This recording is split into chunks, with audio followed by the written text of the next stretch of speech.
Stop smart, man. Wait, we're live. What? As if that stopped you from singing before. What was that? Why should I worry?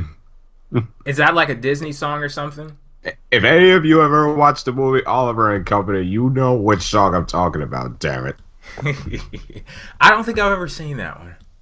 You need to. It's a fun movie. Alrighty, thank you guys for tuning in to the PWF Empire podcast. This is the day after Thanksgiving 2016. Cass, what are you thankful for in wrestling? Let me ask you that question. Do I have to? Yes. You know, when I was a kid and we used to have Thanksgiving dinner at the table, my parents, they used to do this thing. They would ask everyone, what are they thankful for? And that was your ticket to dinner. If you did not participate, you didn't eat.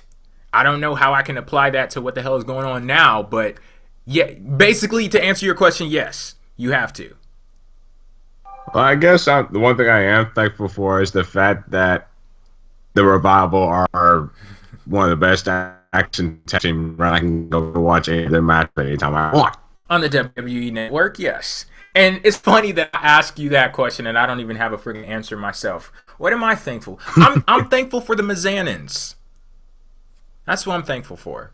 Yes, Miz and Maurice. Really? I'm surprised you didn't say the liberation from watching Monday Night Raw. Which, you know, I take that back. I'm gonna add that. I'm gonna add that. That's also what I'm thankful for, on the path of freedom. Okay. From watching Monday Night Raw. Yeah, that's something that you could also be thankful for. But I heard that with this last episode of Raw, it was better than what we usually get. And it's funny because I asked, Manny, PWF Empire contributor, he sent me a message on Twitter because I have this big thing that with WWE and with anything, actually, if you have a lot of eyeballs on you, more people tuning in than what's normal, you need to do something with that. You need to make sure that you book that show with that in mind. For example, when Goldberg came back, I knew there were going to be a lot of people who had not watched wrestling in years that were going to be tuning in to Monday Night Raw. And my whole line of thinking is, okay, WWE, you need to realize this. You need to book this show in a way that they aren't just enticed by Goldberg. It's like Goldberg is the one who brings them there. What the hell are you going to do to keep them there? So now you fast forward to what's going on with Brock Lesnar getting mollywopped by Goldberg at Survivor Series. This sparks interest. I saw headlines all over the place about the match. And oh, yeah, definitely. The ratings were higher than they normally were. I ain't saying much these days. But yes, there were more people tuning in to this past episode of Monday Night Raw than usually tune in to Raw. And Manny on Twitter, he was like, hey, Jay, you remember you were talking about this thing that WWE needs to book the show in a certain way and capitalize off of these big moments. And apparently they were doing that on Raw. And he sent me the message he sent me the message before the show was over, and after the show ended, I sent him a message back like, okay, so did they keep it up for the whole show? And he was like, well, they did. He was like, well, kinda, but I fast forwarded past the filler. I was like, well, shit, that helps. If I fast forwarded past the filler, every episode of Raw would be great. Well, I wouldn't necessarily say great. Watchable. Yeah. If you fast forward past the stuff that isn't watchable, then Monday Night Raw would be watchable. Well, here's the thing. Like, again, I'm liberating myself from watching Raw because I've decided to be smart and play my new Madden 17 video game, which is awesome. But like, I will say this though. Like, I did watch it the next day, and I did watch the clips as well. Mm-hmm.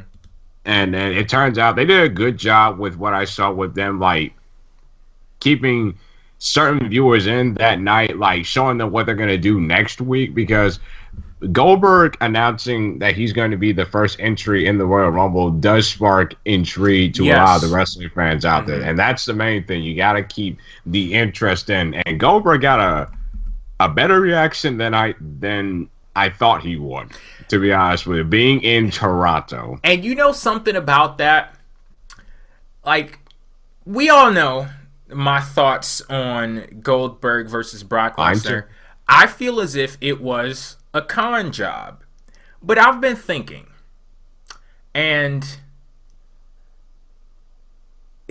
I've been reading the response and what people have been thinking about that match, because I like to give my opinions unsullied. I don't read too much about what other people are saying and how other people analyze something. I like for whatever I think to be fresh in mine. So I got on the show and I said, oh, everybody has been conned. I hope you weren't excited about this match. I tried to tell you. But on this show, every single week, I kept saying, there are certain things that you have to be willing to forgive and willing to forget about Goldberg. You have to have had a certain type of mindset to be excited about Goldberg coming back to WWE in the first place. And that mindset doesn't end just because that match ended in the way that it did. So if you were already excited about Goldberg coming to WWE or coming back to WWE, I understand why they don't see that they've been bamboozled. And I'm not necessarily saying I agree with that, what they think. I'm not saying that my mind has changed. It's just that I understand now why they don't see that as a problem. And, I guess that's a little, it doesn't do much for me as far as me being a fan, but shit, me being an analyst and just trying to get into the brain of people and see how they think. I understand now, so that's good. Here's the thing, I'll even admit, again, I'm going to say this all the time while I'm on this podcast, I was not part of the WCW Attitude Era, mess. I wasn't a part of that, so I missed a lot of what Goldberg was able to bring to the wrestling industry, and I did see a bit of his WWE run when I started watching WWE, but that's honestly not saying much. But I went back and I actually, believe it or not, watched that a minute and 20 seconds of a match between Lesnar and Goldberg, and I compared it to the footage from WCW when I saw Goldberg and how short his matches were.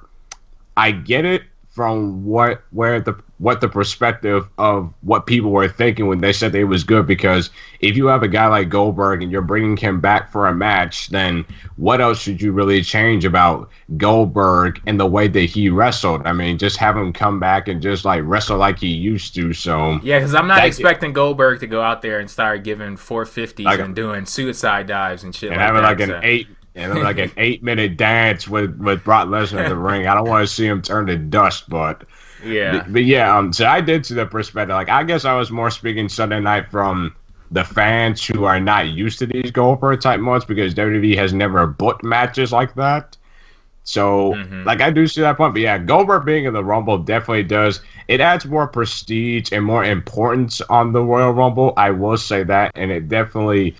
It's going to be interesting to see, what he does. Now, I hope he doesn't win the damn thing, but honestly, at this point in time, who else? With him being in the Royal Rumble, I like that move, too. You take all of that momentum that was created, whatever I think about what happened at Survivor Series. The fact is, it happened. We're moving forward. And to take all of that momentum that was created with him defeating Brock Lesnar and to immediately inject it into the build of the Royal Rumble and saying that he's going to be in that match, I really enjoyed that, because I am one of those folks that I know people go crazy about the Royal Rumble to see all of these surprise appearances and shit like this. And I actually think we're in the same boat here, because I look at the Royal Rumble and I don't just look at it as a gimmick and who can we see, what's going to be the shock value moment, or who's going to come out in this match and stuff like that. I keep at the forefront of my mind the fact that this person that's going to win the Royal Rumble is going to go on to compete for a world championship on the grandest stage of them all at WrestleMania. So when you have all of these old guys coming back and shit like that just for the surprise appearance and the pop from the crowd, I don't really care much for that. But the way in which they're utilizing Goldberg now and having all of that star power in the Royal Rumble and him actually being a legit contender to win, I can rock with that. I definitely can. I can get on board with that. Yes, but let's just hope that it's not going to be what it's been like for the last couple of years in the Royal Rumble, where there's a certain person that the WWE universe wants to win, and there's a person that the company, so to say, wants to win. I'm just saying, it's just like, would Goldberg winning the Royal Rumble actually come out good in a long-term plan? Because, and I know it's hard. It's like, here's the thing. I know that we are a good month and a half away from the Royal Rumble. We're close to it, but it's just, I can't help but get that feeling or ask that question of like, if Goldberg would actually win, would anybody really bitch about it? Now that you bring that up about the person that the fans want to win, because I haven't really been, I haven't watched Monday Night Raw at all in like 2 fucking months. But I haven't, but I've been watching. I've been keeping an eye on them. See, here's the question I'm having, and I think we kind of talked about this last week when we said that there's no real babyface in WWE that's on fire. Do we even have the potential for that situation this year, or I'll say in 2017 with the Royal Rumble? Because over these last few years, that has been the night that fans rebel. Yeah, they engage in this rebellion. That's the perfect word to describe it. They engage in this rebellion against the machine that is WWE. And they pick this figure like, okay, this is the person that we're going to support. This is the person that we want to win. But I don't see anyone in WWE that has gotten organically over to the point where it's like, okay, well, this is going to be the vessel for all of our wishes, hopes, and dreams. Oh, you know, Jay, Isaiah Ross in the chat, he brought up some good contenders, front runners. The Miz, Finn Balor, Dean Ambrose, Cesaro, Bray Wyatt, and Seth Rollins. Not a bad choice of superstars, but it's just like the only person I could see that could legitimately win it would be Seth Rollins, and even I'm not sure about that. Yeah, because can we go ahead and say that Seth Rollins is a fucking company guy? I don't even I don't even understand how that. I don't know. I don't even know, because Seth Rollins on screen has been the guy who people would think that Roman Reigns would be off screen. Like, what was it, like 14, 15, 16 pay-per-views in a row where Seth Rollins was in world title matches? And yeah, so I guess as long as he keeps sliding by and people don't connect the dots, then, you know, I guess he's good there. But yeah, I don't see one person who's like gotten really organically over to the point where that's going to be the one that they support. Or shit, maybe you don't even necessarily need that. All you need to be is there in the ring, because the thing with Batista and Roman Reigns a few years ago. Oh god! All Roman Reigns needed to be was right there, and that's the one that people wanted to win over Batista. And then what was it? Rusev when Roman Reigns won. So yeah, yeah. I don't know. I will see. It's a long ways away for the Royal Rumble, and definitely. The arena that they're going to be in, it has like 60,000 seats. Oh, that show's going to have to be stacked if they want to sell that show. I can tell you that right now. But, I mean, when you have Goldberg and Brock Lesnar having 90-second matches, shit, you could throw a few, put them on there a few times. A best of 15, Brock Lesnar versus Goldberg. Yeah. Also, get this. Also, what I saw from the show, they did a good job of like setting up matches and like giving matches that had purpose. Like I know that Rich Swann, he won a triple threat match by defeating Noam Dar and T.J. Perkins, and he'll be facing Brian Kendrick for the Cruiserweight Championship on the 205 live show. And I know that Gallows and Anderson defeated the Golden Truth in a competitive match, which should not have happened. And they'll be taking on New Day for the tag team titles next week, and that scares the shit out of me. And next week, Sasha Banks will be getting her rematch for the Raw Women's Championship against Charlotte, ironically, in Charlotte, North Carolina. Yeah, that's my home turf, people. That's 30 minutes away from where I'm at. Well, yeah, I guess it seems as if they're getting their shit together a little bit. I'll give it a little bit more time because I don't want it to be like a fluke type thing, where it's like okay, they do it 1 week and then it's they don't back to regular continue. business the week after. Nah. So I mean I'll see.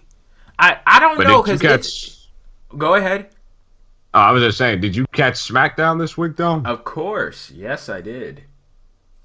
Yeah, thank him. This no chin douchebag, this nigga for some reason just keeps butting his no chin in world title business, and I cannot stand it. Yeah, I'm over it. I can't stand it. I'm over it. Here's the thing. I said, NJ, you heard me. I said this, like, this was a good comedy act that only lasted, that should only last like a good week or two. Like, even the world title match, I was cool with them. I was fine with them doing because, like, there weren't going to be much repercussions there, but it's like, this whole thing should have ended when Ellsworth cost Dean Ambrose the opportunity the first time. That's where this match should have ended, but for some reason, they just kept, like, bringing him on TV. And you know what's funny? Last week, I know James Ellsworth, the no chin douchebag, he revealed at an indie house show that he got a contract from WWE, and then ironically, a week later, he is in a ladder match for a contract on SmackDown, which he probably shouldn't have revealed that a week prior. But AJ Styles and James Ellsworth had a damn ladder match, and good God Almighty. Yep, all of the things that I liked about AJ Styles and all of the things that I praised him for, they've gone out of the fucking window with this feud with James Ellsworth. I talked about how intelligent AJ Styles was in the ring, how he studied his opponents, and it's just WWE, I guess they're like all of that stuff. You gotta take your grubby little hands on something. Put your grubby little hands all over it. Just fingerprints all over AJ now. It's just I just don't want, like, this guy should not be nowhere near the main event scene. Like, you could have him be a lackey or something like that, but like don't keep him in the main event scene, because like we're a good 2 weeks away from TLC, which, by the way, I'm really looking forward to that show. They have some good matches. I looked at that card and I was like, okay, TLC, I can rock with this. Oh yeah, definitely. But yeah, but this definitely goes to show that AJ Styles definitely is. You can tell that he can work in this comedy type role, because I guess when he's a heel, it works out better. Because can you imagine if he was doing this as a face and he was the champion? Not at all. But yeah, what you think of the whole bit with Dean Ambrose just showing up every 30 seconds? I'll be real here. I like Shield badass Dean Ambrose, but the shit that he was pulling out Tuesday night, I'll admit, had me laughing. See, I missed like the first 20 minutes of the show. So did you see him where he was wearing the Mountie suit? I don't think so. Go back and see if you can find it. And are you sure this is something that I need to watch? He just kept showing up every other minute when Shane just told him not to go. Oh, speaking of Shane, that is a tough SOB. Mm-hmm. Shane McMahon is a tough SOB. He came out at the start of the show on SmackDown, and he actually showed the effects from the 5-on-5 match at Survivor Series, which, by the way, real quick, remember when I said on the review I didn't have a lot of an opinion about that match? Oh, yeah, you rewatched it? Yeah, and it sucked. Okay, well, I'm glad that you put the bookend on that one. Thank you. Yes, it sucked because people, they are trying to fool you, because that match was nothing more than a 53-minute waste of spots. That's all that match was. Spot fest after spot fest after spot fest to try to mask you, to make you believe that was a good match. And if you have any rough opinions, go ahead and give it to me. I'm ready to go. But yeah, get this. Also, next week, I mean, we had Tag Team Turmoil, and I enjoyed that, except for when American Alpha squashed the hell out of the Vaudevillains in like 15 seconds. I actually didn't appreciate that, well, but see, I tried to tell you about those Vaudevillains. They are not where you think they are. they should be higher up. But yeah, and of course American Alpha and the Usos have a fun 15-minute match. The last two teams, and up on the screen, Bray Wyatt and Randy Orton show up, and of course Orton. We knew he wasn't there because his kid was born, and shout out to Orton, congratulations. But yeah, Orton and Wyatt will take on American Alpha next week in a #1 contenders tag team match. The winner will get a shot at TLC against Slater and Rhino. You're telling me that after Bray Wyatt finally gets a big win on a Big Four pay-per-view, you think he's going to be in the main event for the world title? But no, he's going for damn tag team titles with Randy Orton. I can't deal with that. Well, it is SmackDown, so I'm going to give him a shot. Because I think that they could kind of be employing that NXT type thing where they're building up strong divisions and not necessarily going to get to a point where the tag titles rival the WWE World Championship, but it becomes a much more important component to the overall show. And yeah, that's what I heard in a recent report saying like Orton and Wyatt, the reason why they're going into this is to help the SmackDown tag team titles like feel more prestige and more important. And to be honest with you, I mean, that sounds good on paper. It truly does but Randy Orton and Bray Wyatt as the tag team champions. Can you imagine that? Yeah. Actually, for some reason, it sounds good. It sounds good, and of course, it's all about the execution. So we'll see where it goes. But American Alpha, I'll tell you, this is going to be their biggest match since they've been up on the main roster. And I am looking forward to this because, honestly, Bray Wyatt and Randy Orton versus American Alpha, that should be a fun match. That should be a really fun match, and I'm just looking forward to it. Nice little clash of styles with those four people there. Yeah, I'm really looking forward to this now. I hadn't honestly thought about it much before we started talking about it, but now that we're actually talking about it and I'm visualizing it, this could be a pretty good match. All right, I got a question for you. Because I don't know if I know the answer to this. Or maybe I do. Maybe I asked you and I just forgot. Who's your favorite wrestler? Kurt Angle. I didn't know that. Yes, Kurt Angle is my favorite. Why? I just ever since I've been watching him. Unfortunately, I had to see most of his matches in TNA. I like how you said "unfortunately." Yeah, but still, I just appreciate his craft. Here's the thing, it's one thing to see a vanilla midget go out and do all the flippy shit. That's all well and good, but it's just sometimes fun to just really watch a guy do the technical aspect of the in-ring quality and just wrestle on the. Yeah, and the great thing about Kurt Angle is that he's very exciting in the ring when he competes. Even though he has the whole technical thing, is you look at a person like Zack Sabre Jr. and we talked about him during the Cruiserweight Classic and how fucking fun, how boring he is. But with someone like a Kurt Angle, he is very dynamic in the ring and so fucking exciting. And the fact that I don't think he had much pro wrestling experience before he got to WWE, if I'm remembering correctly. He didn't have much professional. Of course, he had the amateur background, Olympic gold medalist, all of that great stuff. But that had to be something that came intrinsic to you. That's a part of his friggin' DNA. And I'm so glad that they recruited a guy like Kurt Angle, and we've been able to witness what he's been able to bring to the table. And also with Kurt Angle, he was an entertaining guy just overall. I remember backstage segments. I don't know why, but I was watching backstage segments with him and Brock Lesnar when they were feuding on SmackDown.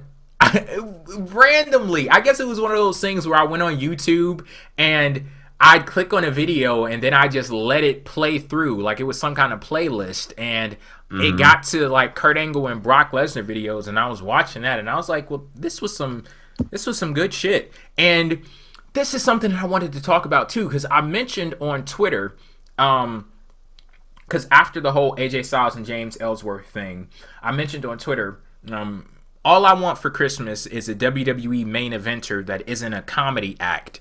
I guess being legit is only reserved for part-timers. And someone responded back saying,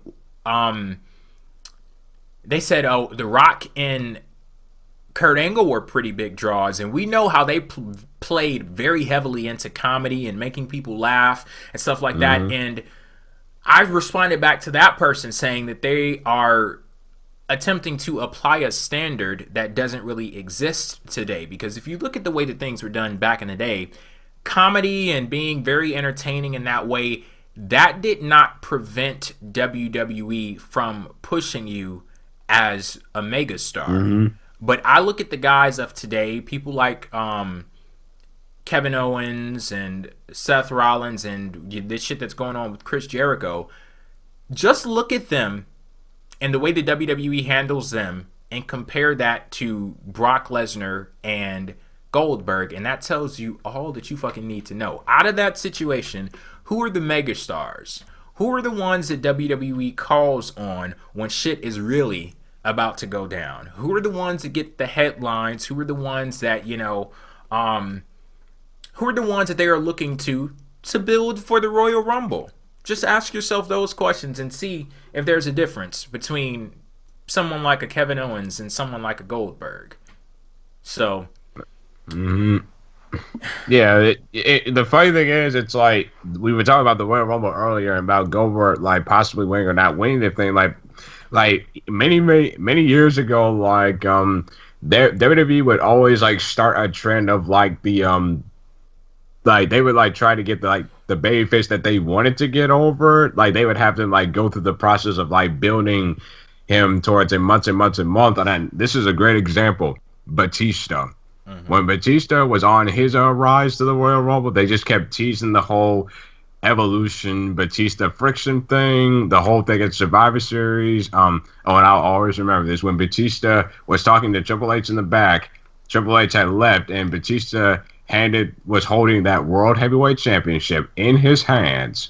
That was a direct indication, months that he was going to be facing Triple H for the world title, and you knew who was going to be able to win the Royal Rumble, and Batista benefited from that and became one of WWE's top baby faces around that time. So are you saying that they're not really doing that now?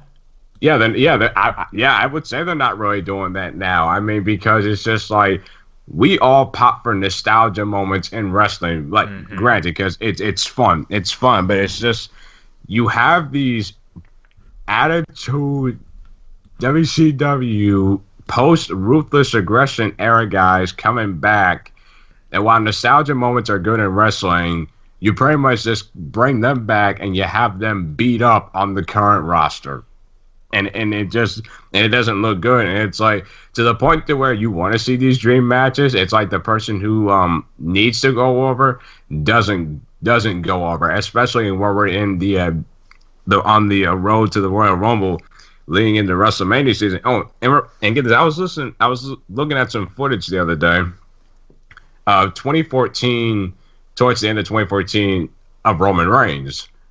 Remember how Roman Reigns, after that injury, they just kept showing him on TV,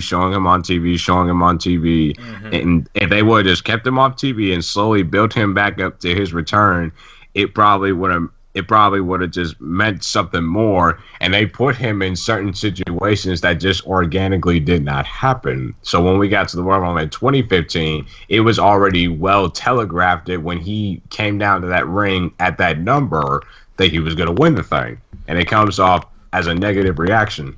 All right. Anything else you want to talk about?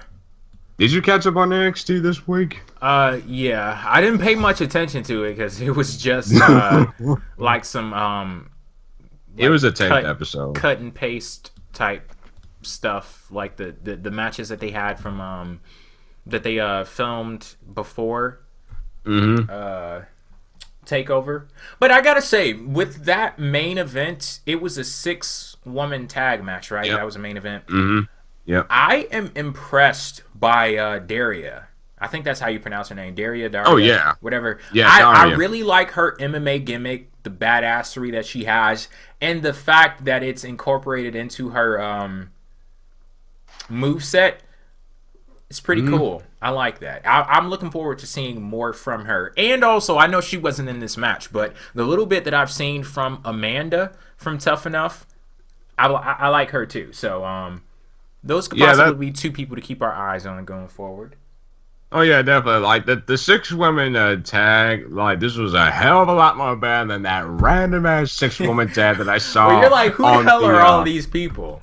Yeah, it's like who is standing next to the important people in Alexa Bliss and Carmella? Like seriously. But it's just like, but yeah, this episode was pretty much just a recap of NXT TakeOver Toronto, which I still think is the best takeover. See, I disagree. That's another story for another day. But yeah, the 6-woman tag, like I will say, I am impressed, and I'm glad Ember Moon got showcased a lot more, and I'm glad that Liv Morgan and Aaliyah shockingly got showcased more. But yeah, they're still in the rebuilding process, and now that we know that there will be a TakeOver Royal Rumble weekend. That's a good month and a half away, right? 2 months, basically. Yeah, and Rich Swann, he was in action, and he got attacked by Eric Young and Sanity, which Eric Young got a huge pop from from that crowd, and then No Way Jose called out Sandy. I'm like, good God Almighty, they are willing to do anything. Yeah, I gotta say, I like No Way Jose now. There used to be a point. There used to be a point where I used to fast forward through every one of his matches. Just say you thought he was creepy. Just say you thought he was creepy. He was very fucking creepy because they did that No Way Jose Day on Twitter, and his face, every time I saw his face, just creeps me out. But I actually really like him, and I like the fact that they still are like forging that connection between him and Rich Swann, even after the good continuity though. After the Dusty Rhodes Tag Team Classic is over. Good continuity, though. That's what I like. If you give me just a little bit of continuity, even if it's in NXT, I'm fine with it. And next week, it's going to be Eric Young taking on No Way Jose. That should be a fun match.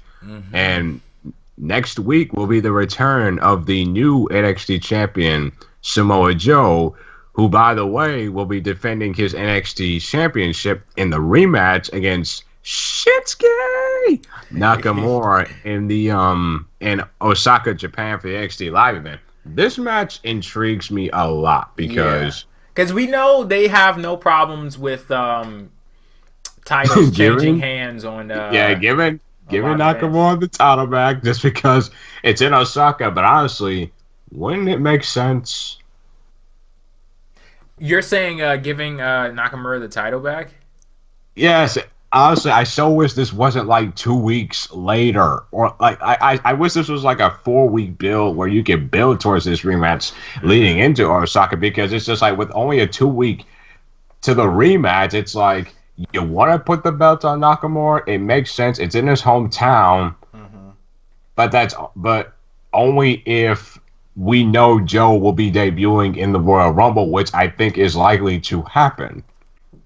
I mean, you could have Nakamura win the title back here, have the rematch at the NXT event that's going to be the weekend of the Royal Rumble, and still have him debut in the Royal Rumble.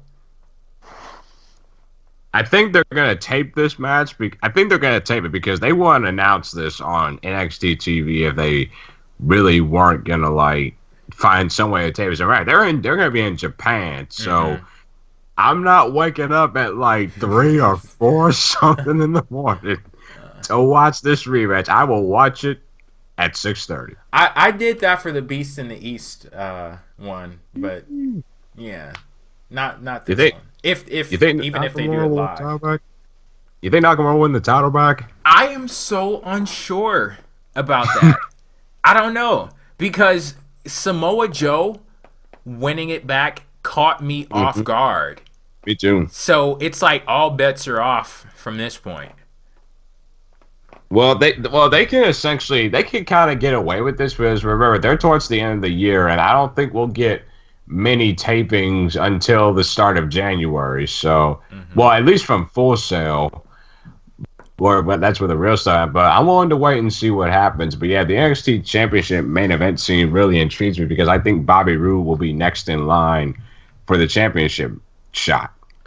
And then I guess that would lead you to believe that it has to be Nakamura then. What? No, because here's the thing. I've noticed a trend with this. I don't know if you've seen it too, Jay, but I've started to see the cycle in NXT. Like Joe, he's been here longer.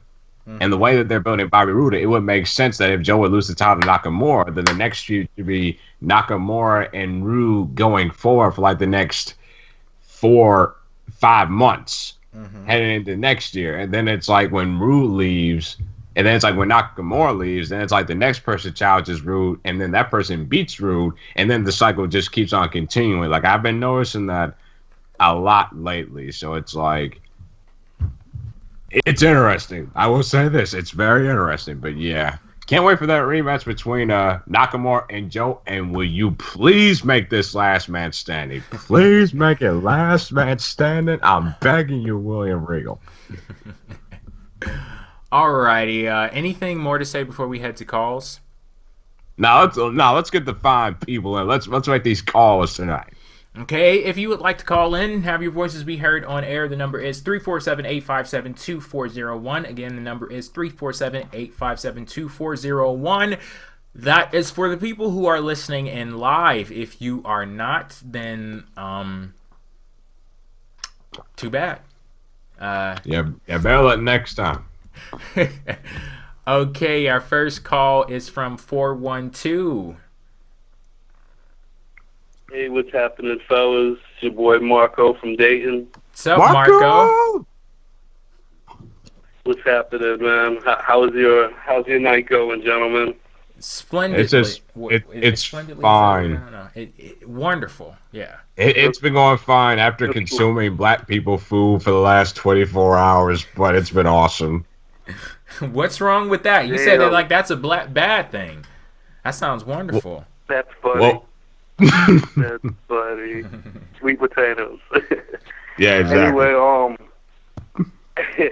I like how NXT, all the winners were like, it was all like an international mix of all the winners in NXT TakeOver last week. You had the Canadians win the first, and you had the second match. You had the Authors of Pain is from Romania and Amsterdam, and then you had Asuka, the Asian, and you had the Americans win. So I love that. And then you had the Samoan win at the end. I thought that was just intriguing how they did that. Something I wanted to mention. Yeah, I don't really make note of that as I'm watching, but anytime it like someone brings it up, it's kind of cool to look at because back when Asuka and Nakamura had titles, I would hear people talk about how you had two Japanese people leading NXT, and I thought that was cool because we tend to just look at them like, okay, well, these are talented people, but then when you take a step back and like, okay, well, that's cool, got a little bit of that international flavor on NXT. It's nice. Yeah, I really liked it that night. It was pretty cool, seeing that. The Brock Lesnar and Goldberg match. Yeah, that was, to me, that was surprising and shock value and all that. But I was thinking of something that I haven't heard yet.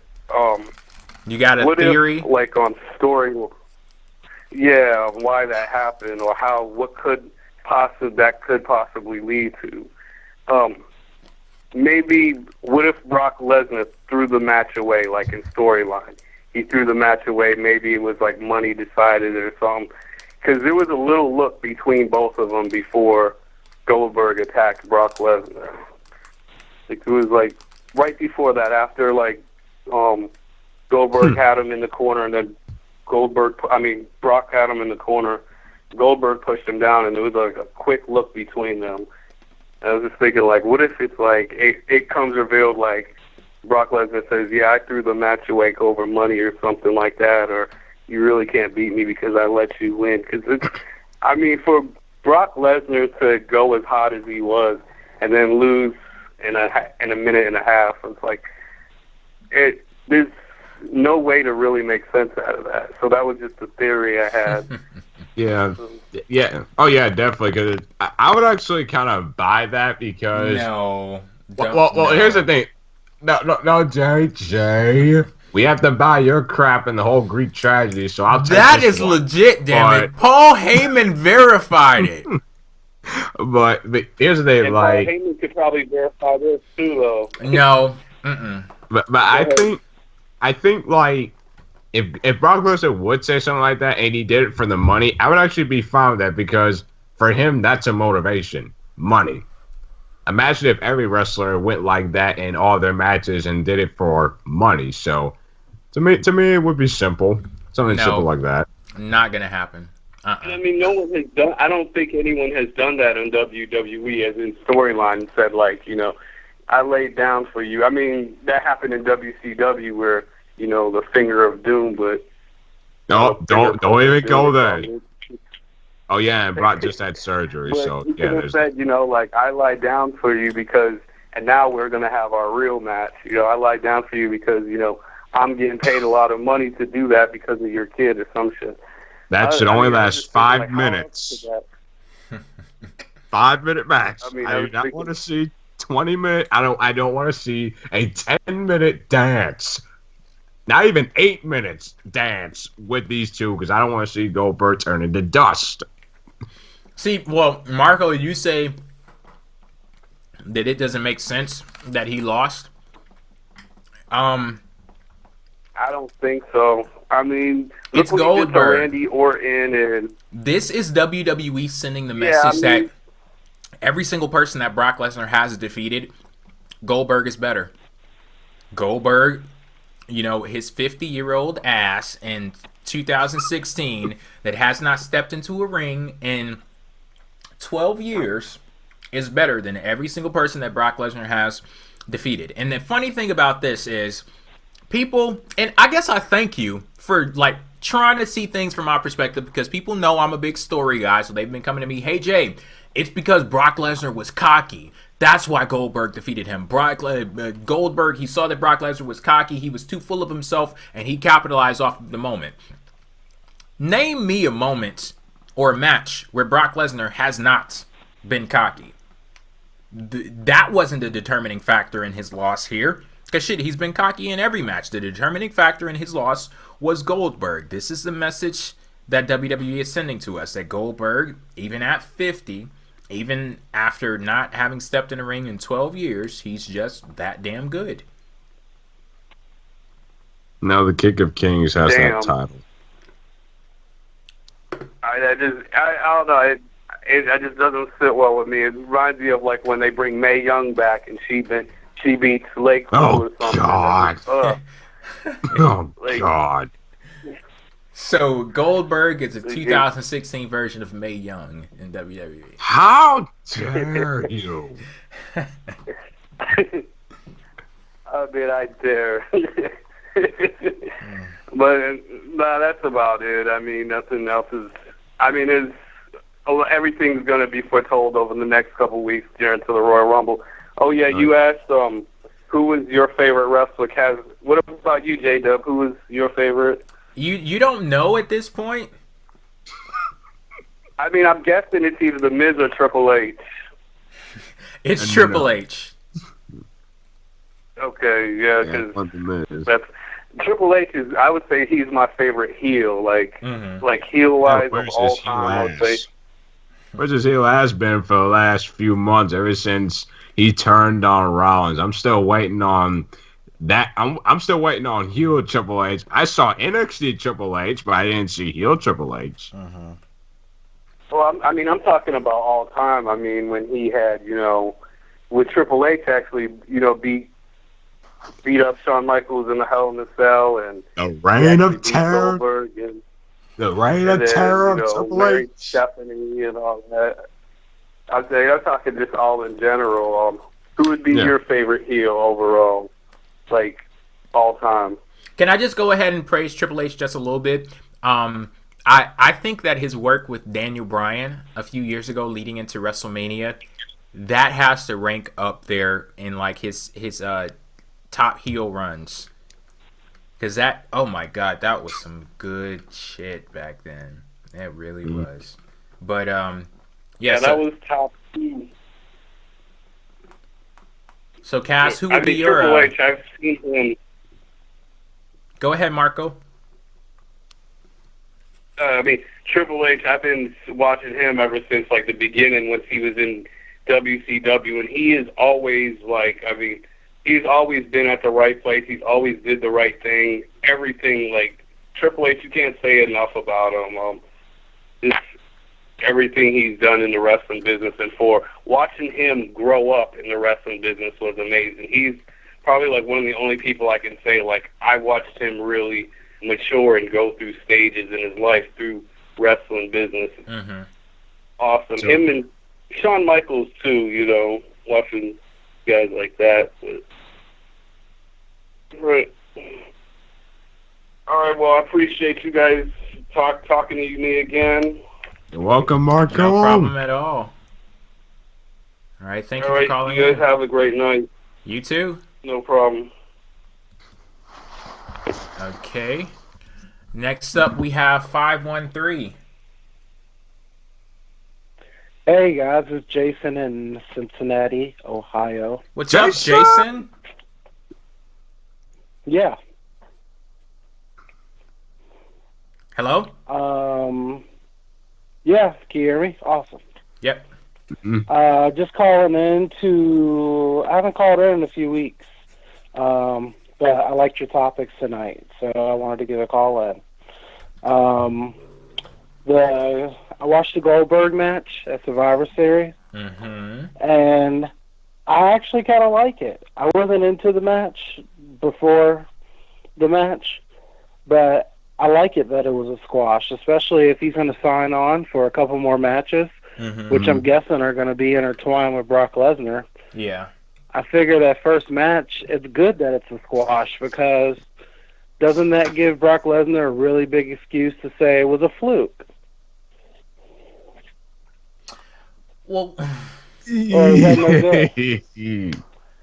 Like, I feel like if the match would have been a couple minutes long, he has really no argument between now and Royal Rumble, but it shouldn't like even last a minute. That should have lasted 30 seconds. It's a fluke.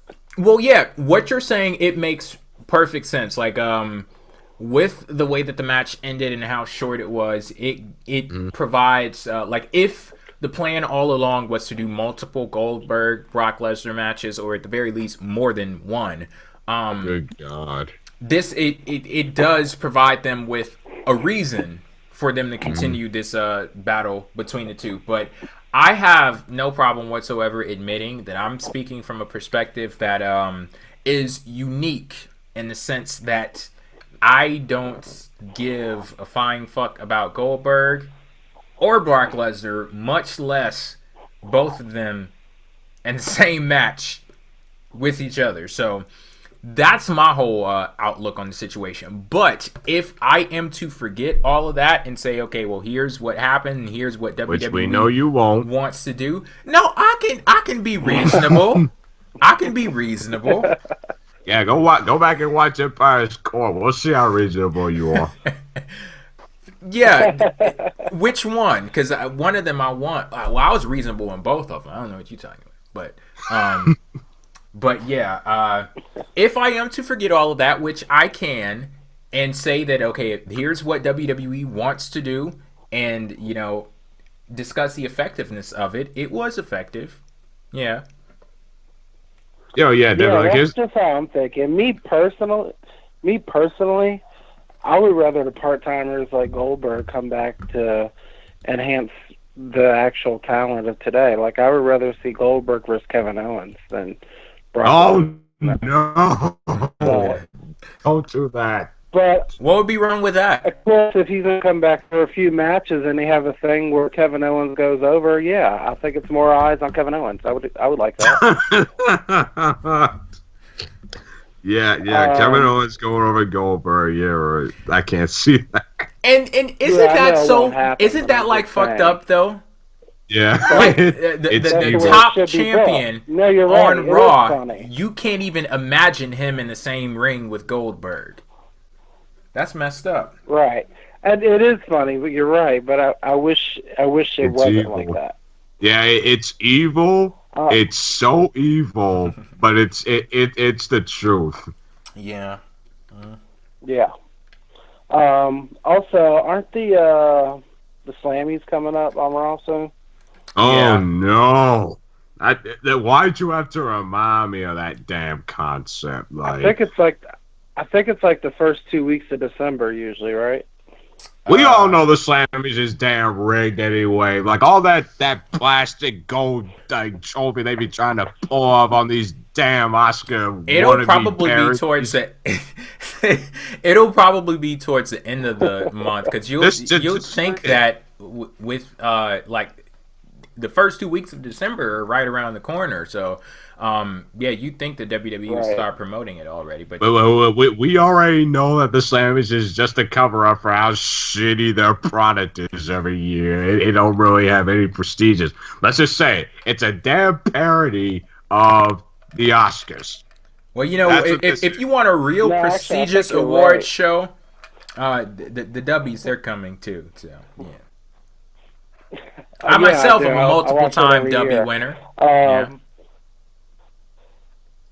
The only thing I think's interesting about the Slammies is Charlotte going to be Superstar of the Year, and will she be the first woman Superstar of the Year there's been? It would be a strong argument.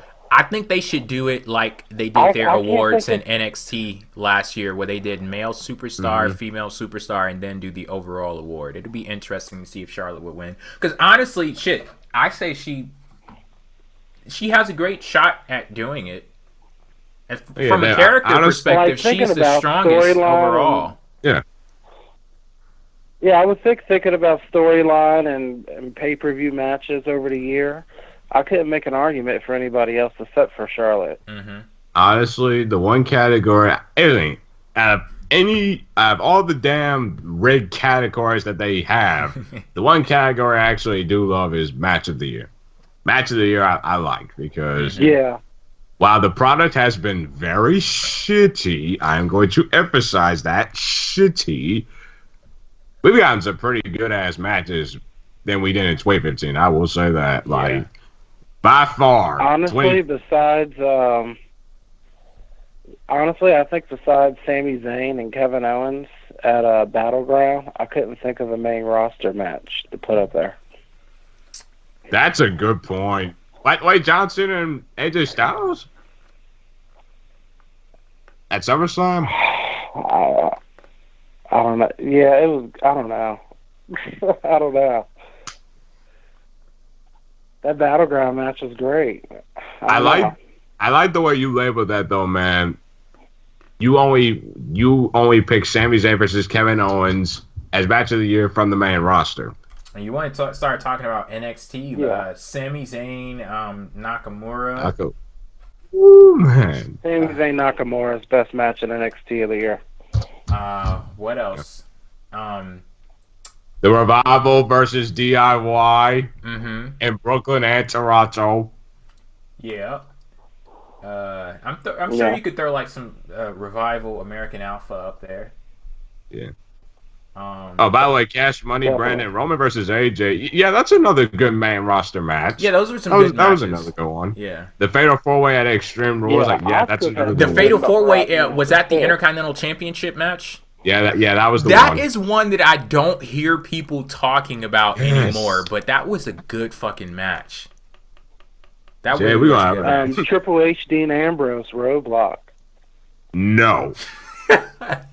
That was the last time I liked Dean Ambrose in a match. He's like, let's just give Dean Ambrose something, man. He's from Cincinnati. Come on, that was the last time he was good. See, I knew it. Mm-hmm. Yeah. Jay, we gonna have a tough job on our hands for these matches of the year. Because there's been a lot of them. And then I'll let you guys go with this last point. Survivor Series. Shitty show. We're talking about the Survivor Series male match. Terrible match. The one thing I did like from the match, I did like the Bray Wyatt one, and then also I liked how Bray Wyatt got in the way of Randy Orton taking a ramming from Braun Strowman. He kind of saved him, and I like how Randy Orton saved Bray later, and he came into the storyline of them winning together. I like that part about the match. Yeah, I agree. I agree with that. But other than that 5-on-5 Team Raw versus Team SmackDown was a long, bad match. People, I'm telling you, do not let those damn spots, and I guarantee you, even the Shield reunion, do not let WWE fool you into thinking that was a good match. And I'm begging you, anybody argue with me, you can bring your opinions. That was a bad match. I'm telling you. Did you set him up for this rant, Jason? I think in the history of those matches, I think in the history of those matches, though, that's kind of how those matches are. Because a couple weeks ago, I was watching the 2001 Survivor Series match, SmackDown versus Raw, and it was 57 minutes long. And it was pretty much the same type of match, booked the same way. And I think those one-on-one matches like that, that's how they are, which I honestly rather see them like that. Because if you take a match with 5 main eventers versus 5 main eventers, it kind of kills the anticipation of the match to me to be, these guys one-on-one have matches that are 30, 40 minutes long. Now it's supposed to take the belief that these guys could be knocked out in 30 minutes, 35 minutes now, and they're not even in a full match. It doesn't make sense to me. I feel like that match has to be 50 minutes, 57 minutes long. Yeah. Oh, hey, get this. John in the chat. He brought up some other matches from this year. Charlotte versus Natalya at Roadblock. Yeah. That was a good one. Dean Ambrose and Kevin Owens, that last man standing match of the world. Oh God, nobody talks about that one. Miz versus Dolph Ziggler at No Mercy. Yes, that is definitely up there. That is definitely up there. And I don't know why Camping Show. I don't know why you're doing this, but Eric Rowan versus The Rock at WrestleMania. Sorry, and AJ. But anyway, that was all I had. All right, thanks, Jason. All right, man. Thanks, Jason. Thanks. Bye. 917. On the 917. Hey guys, I want to ask you about a couple different things. First is the Brock Lesnar Goldberg match. I'll first start off saying I understand the perception that part time is like Triple H and Batista and Goldberg. I won't put Batista in there, but Goldberg and Triple H and Sting. Why they picked those types of guys over their main roster is kind of like it. In a way, it makes sense from a logical standpoint because these guys are 20-year veterans, and I think the fact that you're pitting them against each other takes away from the roster. But if you pit them with the roster, going against the roster, and not having, I feel like what a lot of people are saying is okay, is have them go against the top guys of the main roster, and just have the top guys of the main roster defeat them. Well, eventually people are not going to want to see that because that's too formulaic. I think mixing it up with having them do back and forth wins or just one big win, things like that, would be more beneficial. But yeah, you can't pit. Of course, Goldberg is on a different level than the rest of the guys. He was one of the biggest draws in WCW. He had a 100+ day undefeated streak.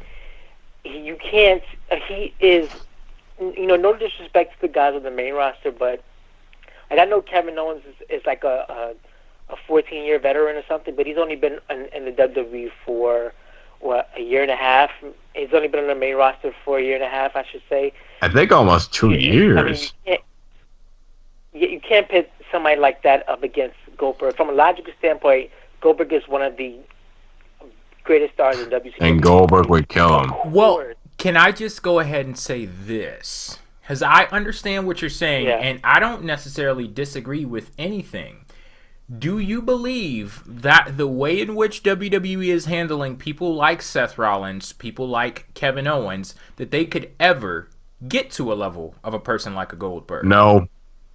And that's my issue. Oh, absolutely. That's my issue. When you put all of your eggs in the basket of the part-timers, and they're the ones that are legit, they're the ones that are badasses, and you don't let any of that rub off on the people who are there on a week-to-week basis, that's a problem. Because I wonder, how are you going to get the next Goldberg, or even the 2006? I'll never get another Goldberg. Well, the 2016 equivalent of a Goldberg. If you take it like, there will never be another person who is as over as Goldberg, and I'm saying him like he's the standard. Shit, you could. He ain't even really the standard, to be quite honest. But there won't ever be another person who's as big a star as people like Hogan, Goldberg, The Rock, Stone Cold were in the 90s. Excuse me, Hulk Hogan, HULLKOGAN. Yeah. But there'll never be anyone who's as big as those guys. But I don't even feel as if there's like a 2016 equivalent to any of that, because WWE doesn't invest in the people who are there on a week-to-week basis. They take them for granted. Wrestling has been dead for almost 30 years. You can't. What do you mean by wrestling's dead? Tried, if you don't mind me asking. Dead. It's broken. It's inept. Broken. How do we fix it, though? It's been that way. Huh? How do we fix it? Turn back. Go back to 1980s and prevent Vince McMahon from destroying the territories and exposing the business. I mean, that's all I can think of. Because there's even if you fix up WWE, the industry as a whole is broken, and it can't survive on one company. So there's really no fix. I know people like to look at the Attitude Era and say, okay, well, even during the Attitude Era, wrestling was dead, because all the Attitude Era and the Monday Night Wars were as a whole was a boom period in professional wrestling, much like the Hulkamania era. You think of the product that they put out then versus what the 90s audience was looking for at that time, and it matches up perfectly. But you can't say that wrestling wasn't dead then. It was dead then. It's been dead since the late 80s. So of course you're not going to get guys on the level of a Hogan or a Macho Man or even a Flair. It's just not going to happen.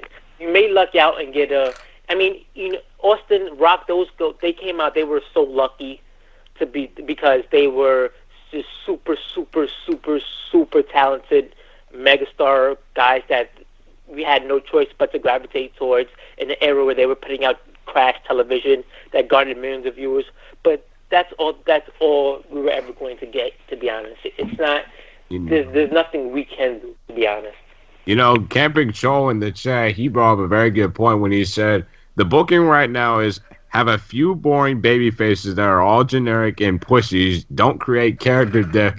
Then bring back an old part-timer and book him like he is an unstoppable force. Mm-hmm. That sums it up perfectly. And you know what kills me about all of that? You'll get people who say, oh, Goldberg was more over in 90 seconds than every full-time wrestler in WWE's roster. And they say that as a credit and not a criticism.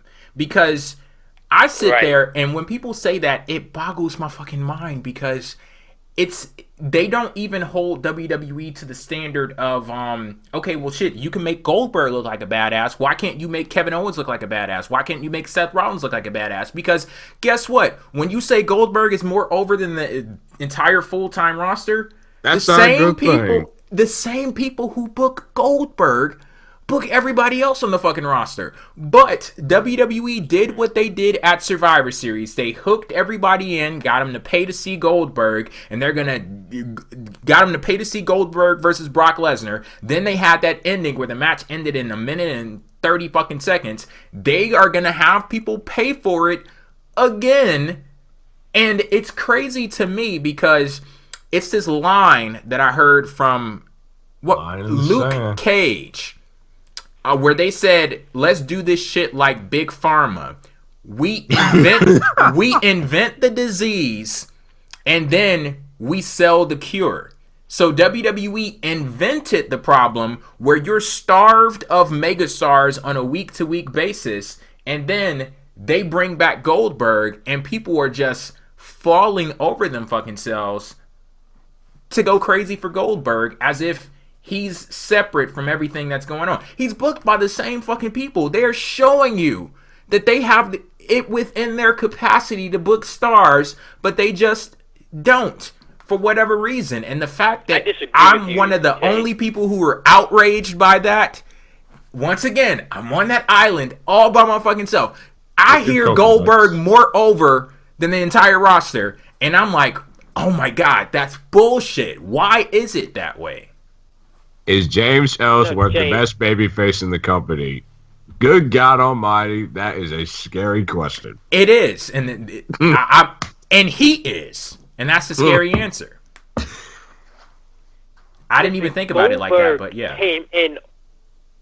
Goldberg came in incredibly over. He didn't get over in 90 seconds. He came in. You have to think about how it's more about the writers being lazy than just not wanting to build other stars. Goldberg is a bona fide megastar who came in over.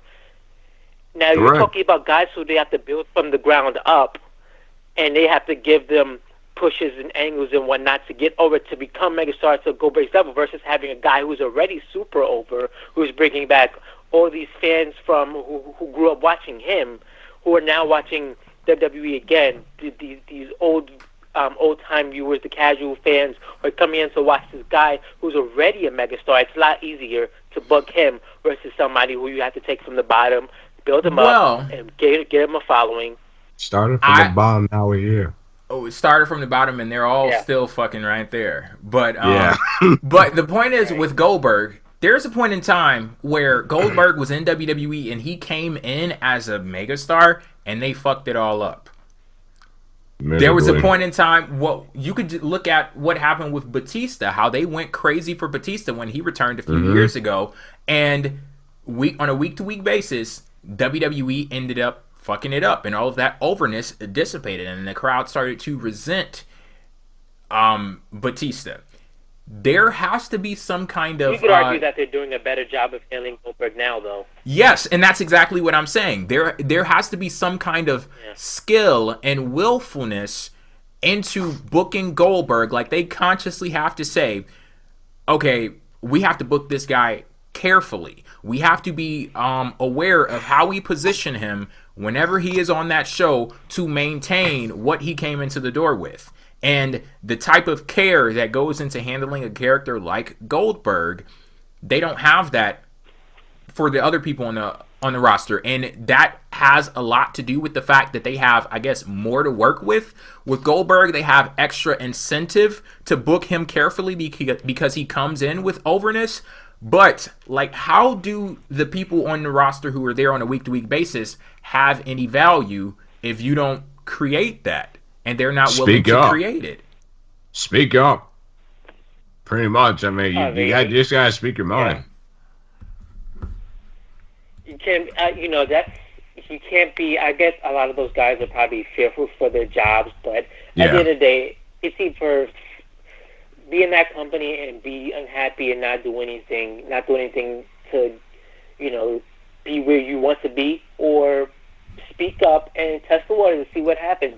You John Cena told a story I remember about how when he was coming up, and the WWE were in a very similar situation where he broke all the rules, and they told him not to wear the chain, they told him not to do the "you can't see me" thing, and he went up there, he did it anyway, and he eventually became the biggest star of this era.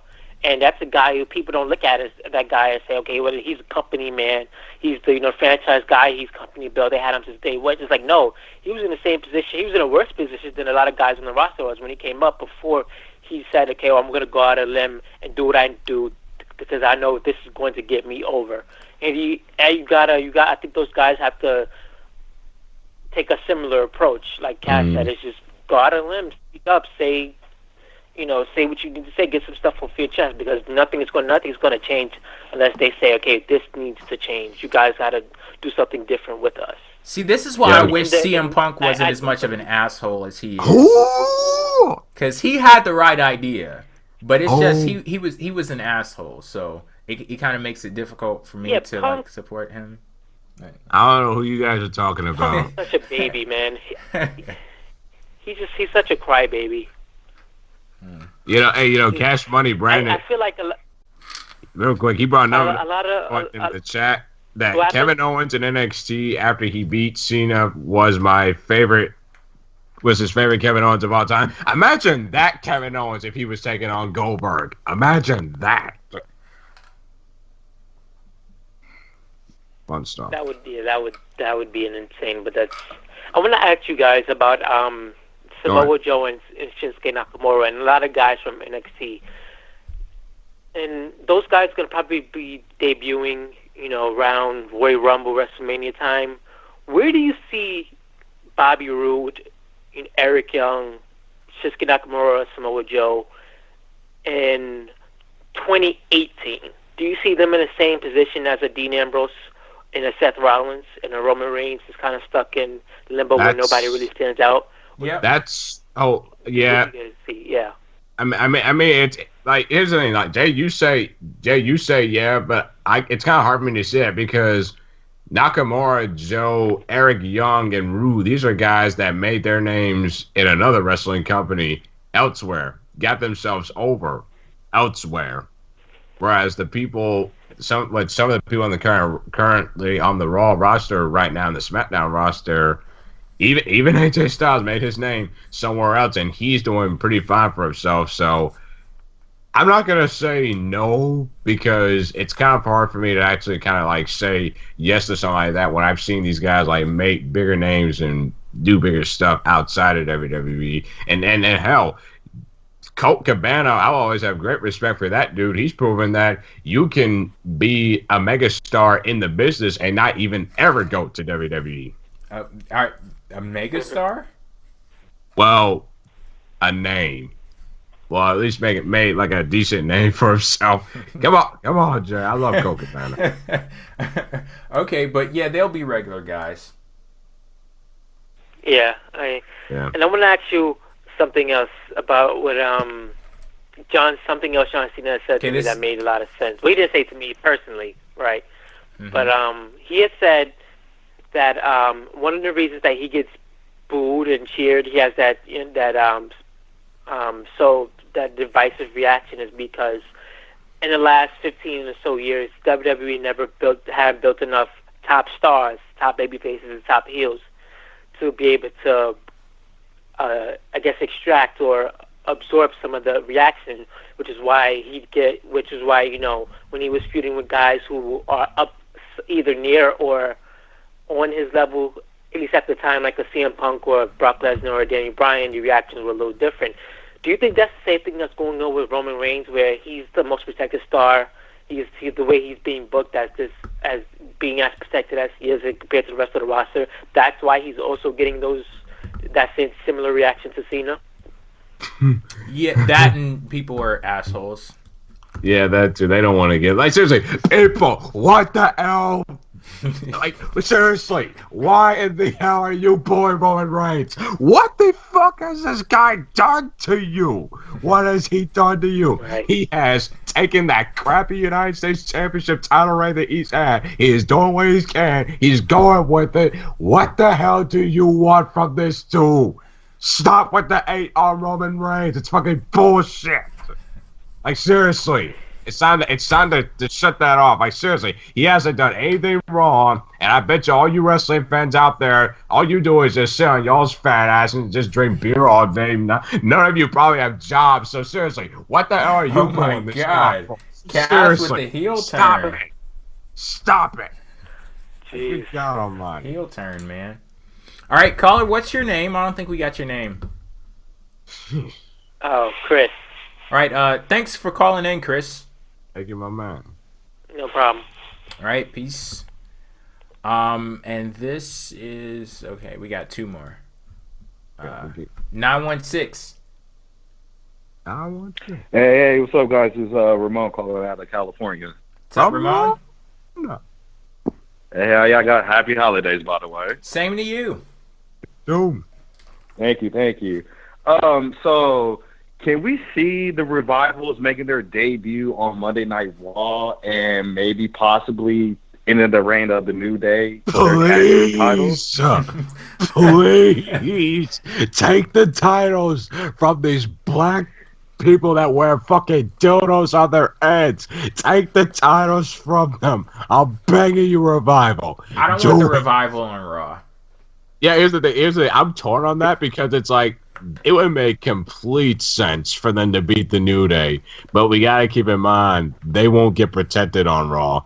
But it's like you put them on SmackDown, they'll. Oh God. I mean, because the way you see how tag teams are right now on SmackDown Live, like the Vaudevillains and. They're not doing as we was expecting to do when they was with NXT, and then you got the American doing exactly Alpha, how I expected them to do. Yeah. Jobbing. Yep. And then you got American Alpha in the finals against Bray Wyatt and Randy Orton for the number 1 tag team titles, which I think Bray Wyatt and Randy Orton is going to win that match anyway. But back to the Revivals. I honestly say they're probably one of the best tag teams that I've been seeing lately now on NXT. I mean, they are 2-time tag team champions, pretty much tag team of the year for NXT, and they put one hell of a great match because they remind me of R. Anderson and Tony Blanchard back in the old days in NWA. Oh yeah, honestly, go ahead, my man. Go ahead. No, go ahead. All right, real quick. I was just gonna say, I didn't get a chance to say this when we did the review for NXT Toronto. I know most of you guys remember this out there, but this is one of my favorite tag team matches of all time. But the Revival and DIY, what they did in that 2 out of 3 falls match, honestly trumps what Kurt Angle, Chris Benoit versus Edge and Rey Mysterio did in that 2 out of 3 falls match on SmackDown that one time. I'm sorry, but it even trumped that one. And I agree with you because I actually watched that match over and over and over again, and that was one of the best matches of Toronto. They killed it and they stole the show. They did. They pretty much did each other's finisher moves, and they did the heart attack finisher. Oh yeah, Capital. I agree, Christian. And then back to the other one, I actually watched the men's traditional Survivor Series match. Terrible. I was not pleased at all. It was there terrible. you go. Good man. This man has not been fooled, people. Like, you really had a 54-minute long match for that. For what? There was no point. There was no whoever wins gets brand supremacy or anything like that. It was a waste of time. And I honestly say the women's traditional match probably was better than the men's traditional match. That's not saying much, though. Well, for me, unfortunately. But since y'all was talking about the Slammy Awards or anything like that, I have to say y'all left one thing out of the category for, I want to say, best match of the year: Charlotte, Sasha, and Becky Lynch. How could I not put that on the list? Damn it! People. You can't see this, but I'm about to get a pen and a paper, and I'm about to make my own list. The list of matches, and I know that's not a good name, but I'm about to do it. Yeah, I have to send you the categories for the W's because that's something that we're gonna have to like. Yeah, please let me know because we got some good matches, and I'm missing like a ton of them. Mm-hmm. And then you have Shane and Undertaker. Did they have another match this year? Because I know you're not talking about that one at WrestleMania. Don't be fooled, my man. Don't be fooled. Do not be fooled. I mean, I understand, like, giving him props for the sacrifice, but... Yeah. I'm just glad he saw the light out of that shitty 5-on-5 men's match at Survivor Series. It was terrible. Like, I literally sat there. I'm like, what the hell am I watching? I'd rather watch some of the old traditional men's match, and it was way better than the one that we saw this year or the year before that. I mean, I give Shane McMahon one hell of a credit for taking that huge bump, and then hell, Randy Orton, he broke out the character, and he had talked to Shane's son ringside, which no one didn't even notice. That was cool. So I give Shane McMahon one hell of a credit for taking that bump and coming out the next day on SmackDown Live, and we saw the bruises and all that. But with James Ellsworth, who in the hell is this kid? Amen. Get the no-chain douchebag off my television screen.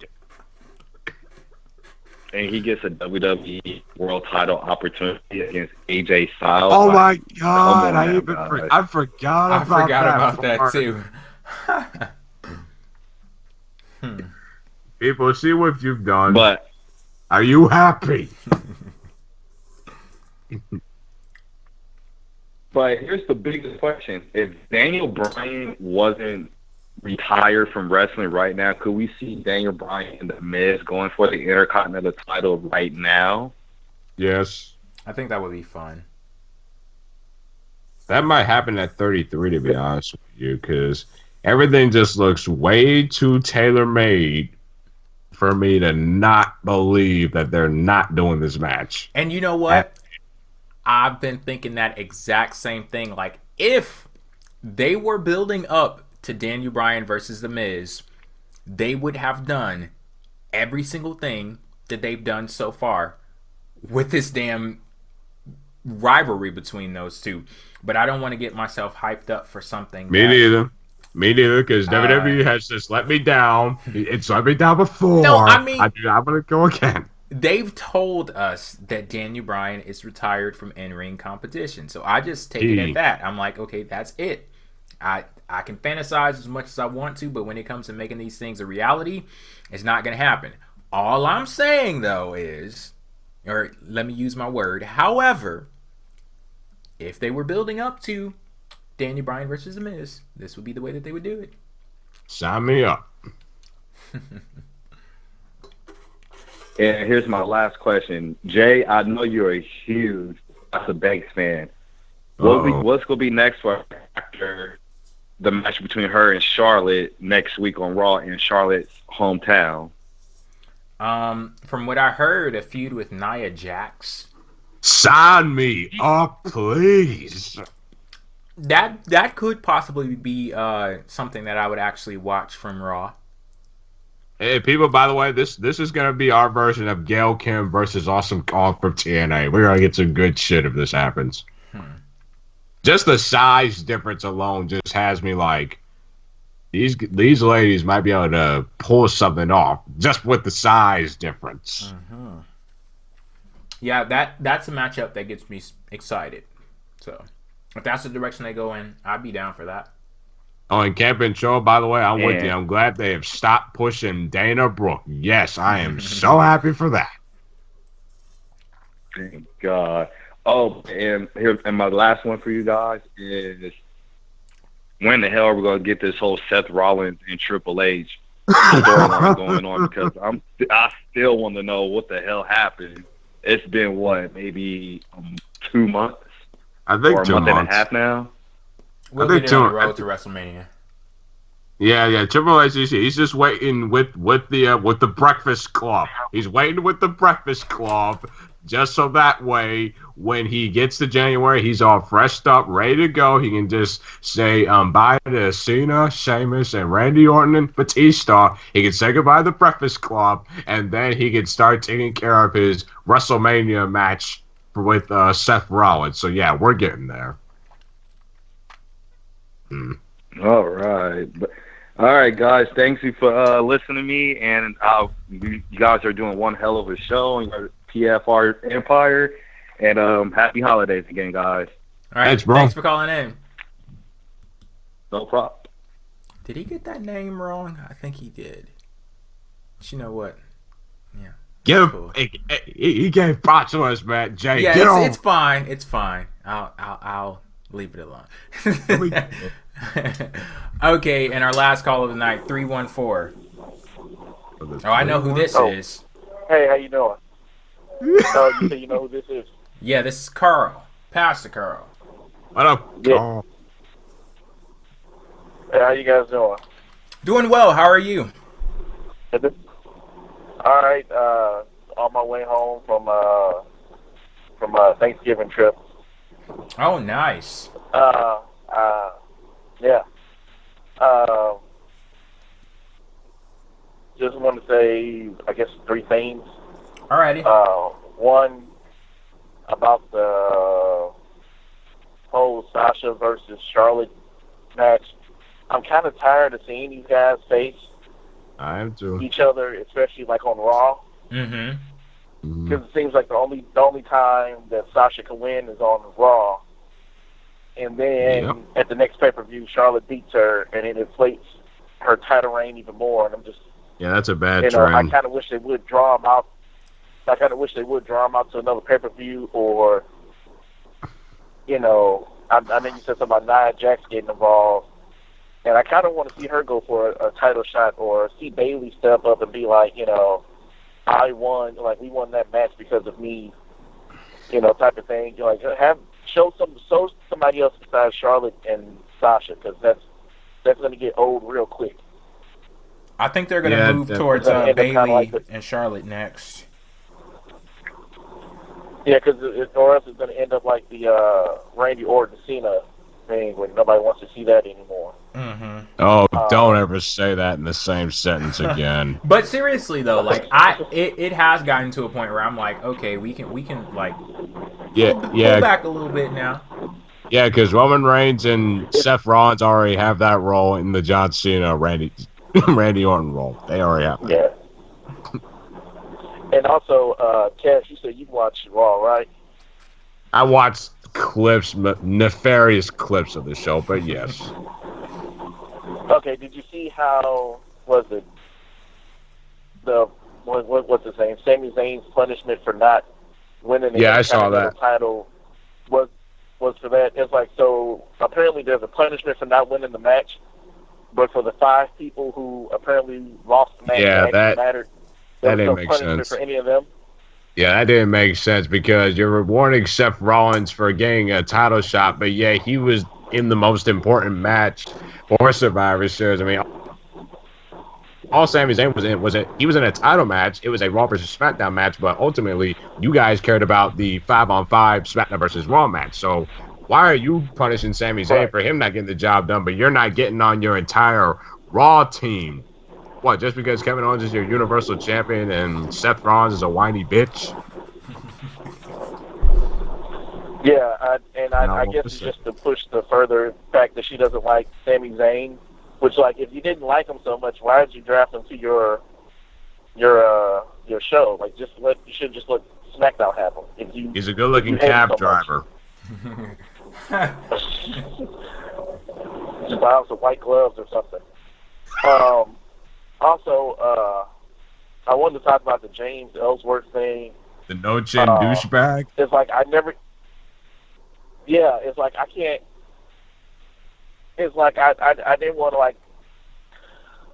It's okay. It's like this dude. They waste their time. It's like okay, I haven't caught all of Smackdown the past couple weeks. When was the last time you saw Apollo Crews? It's been a while. Main event against Luke Harper, losing. Yeah, and I don't watch main events, so it's been a while. Instead of giving somebody with some actual talent, instead of building him up in the areas that he's weak, instead of continuing a storyline with Jack Swagger or anybody else, they're putting all this focus on this guy who is like, okay, he got a title. I mean, he got a contract. So what is he going to do after he gets that contract? Who are you going to put him in the ring against? But the only thing I can see them doing with him is giving him some matches against Tyler Breeze, in which he'll win over some kind of fluke or some crap like that, because they can't just waste one person's talent; they got to waste another person's. Put him in the ring with Hornswoggle. Like nobody wants to see Hornswoggle. I'm so sick of seeing this dude. It don't even make no sense. It's like why can't we have why? It's like his thing was over 3 weeks ago. Yeah. Now it's time to stop. There's no right, and because I wanted to bring up I wanted to bring up something. It's like WWE has a problem with it's like I understand having wrestlers who are joking, people having a good time because it is entertainment, as Goldberg says, we are there for the kids at the end of the day or whatever. But they have a problem that they don't know how to make their people funny and have their people be jokey and still keep the integrity of them being a badass. Mm-hmm. It's like, and the thing I thought of was a show that, a lot of people, around my age range grew up watching. And I know you guys probably watch Batman animated series growing up. You're damn right. It's like that show won awards for its animation, the storytelling, all this stuff. Mm-hmm. And even not all of their shows. Even it started off their whole DC's whole animated thing. Like even Justice League is it was different from other cartoons to where they can people can die. They can even hit to people, gas, having sex, but it still had funny moments in it. Mm. And it's like, why is it that a kids cartoon show can do this, but this show that supposed to be tailored towards other older people, they can't seem to find that balance of because we got too many damn writers, jokes and whatnot, right? And still do still be a badass. Like you said, they got their fingers on AJ Styles. It's like he can be doing so much more than dealing with James Ellsworth. It's like I do like the fact that he's frustrated that saying that he doesn't deserve a contract because he doesn't. But it's just the fact that it doesn't make sense to have AJ. It's like you couldn't think of anything else to do but for have AJ to lose multiple times to this dude. I don't care what the reason was. Like for real, it's like you could have him beat Kurt Hawkins and get his little contract or something. But it's different from somebody like Heath Slater, because Heath Slater actually has talent. Heath Slater can actually do something. Because this dude is going to be forgotten by next year, by the end of the year. And it's just pointless to have him on there. I'm just frustrated that you're wasting all this time on this one guy. When the joke, and it's kind of cruel too once you think about it. The whole joke is that he looks pathetic, and he has, and all this other stuff, and it's and it's the whole thing. It's the point in laughing at him in the situation where he shouldn't be. And you're ever going to cheer for him? You're not really cheering for him. You're laughing at him. You're not laughing with him. You're laughing at him. And I just feel like It's like, you guys remember who was the name of that guy, that one wrestler that had that one leg? It was like in the early 2000s. Right. Which had a 5-star match with Vince McMahon. It's like they want to trick you into thinking that, you're rooting for this guy, but no, you're really just making a spectacle of him until, we get to this other point that we're going to drop him. Because he doesn't really mean anything.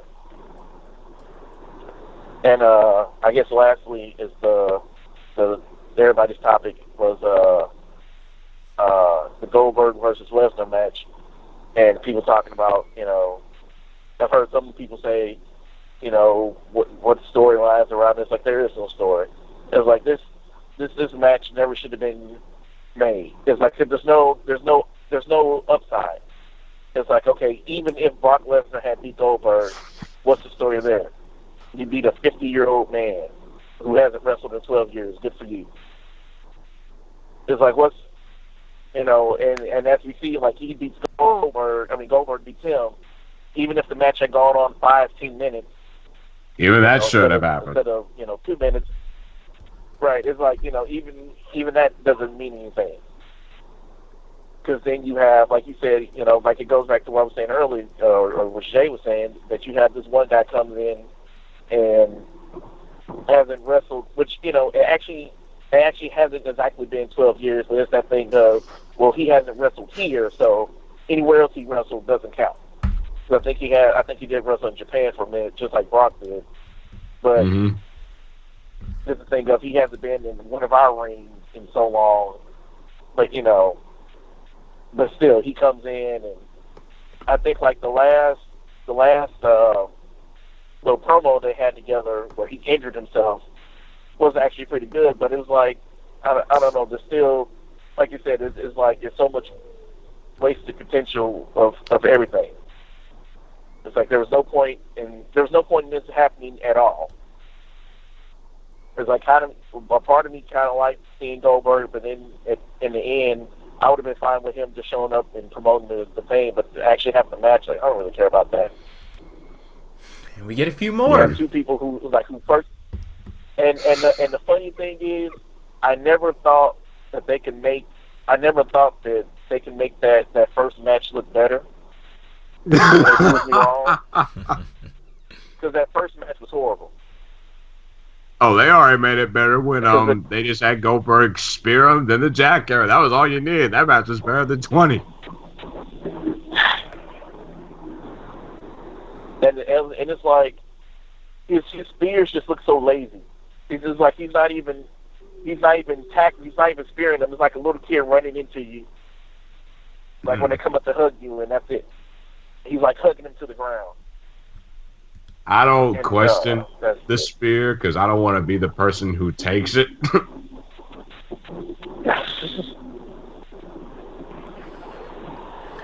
Well, yeah, I would give you that because he is pretty still jacked for a 50-year-old man, which yeah. I was taken back by that. I was like, I'll at least give him props for that. Yeah. He still looks fit, but, he should do some stretches or something before he tore his rotator stuff off the socket or whatever, top the security guard. It was like, okay. But yeah, that was it. All right. All right, man. Thanks for calling. Thanks for calling in, Carl. I appreciate it. All right, peace out. All right. You guys have a good night. Peace out. All right, you too. Okay, and that is it for the show this week. Any closing comments, Cass? Why should I worry? Is this from Oliver and Company? There you go. Okay. I'm catching on. I got it. All right. We'll be back next week. Until then, peace. And maybe Dalton will join us on the show then, too. Shots fired. We have this little counter. Like days, and when they have like the factories and stuff, days without incident. Mm-hmm. Yeah, we have this counter. Days Dalton actually, shows up to the show. And, we always have to reset it to 0. So. And people, be safe on Black Friday. I was able to survive, thank goodness. Yeah. Well, I mean, the people who are listening to this, they're safe. There you go. So, we're doing a favor to the world. We're keeping these people safe with all these crazy ass folks out there that will punch you in the face for like a $20 off coupon. Just be like me. Keep a mallet in the back of your trunk.